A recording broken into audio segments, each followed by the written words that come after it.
In today's video, I'm going to teach you how to create a folder in Notion.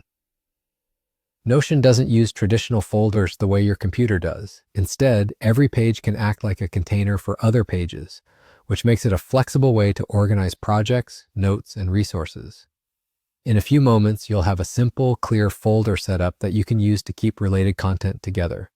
First, go to Notion. You can open it in your web browser or use the desktop app. Either way works the same for what we're doing today. Once you're in your workspace, you're ready to create a place to store and organize content. If Notion is new to you, think of the sidebar on the left as your navigation area. That's where your pages live. Next, click Create a New Page. You'll usually find this option in the sidebar, and it creates a blank space where you can store anything. When the new page opens, give it a clear name.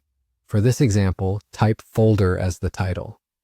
Naming it Folder makes its purpose obvious at a glance, but you can adapt that name to fit your setup, like Team Folder, Project Folder, or Resources Folder.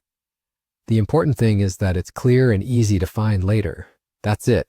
Your folder is ready. Because Notion pages can contain other pages, this new page immediately works as a folder-like container.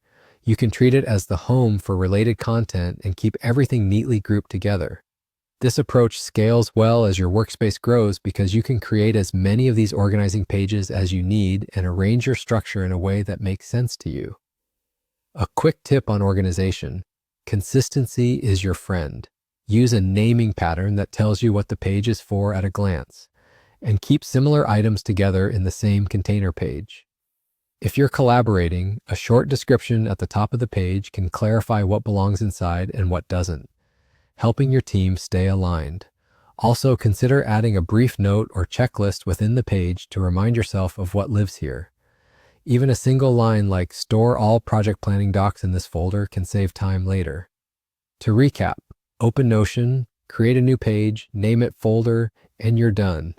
You now have a clean, dedicated space that functions like a folder in your Notion workspace. Keep things clear, keep things consistent, and your organization will stay effortless as you build.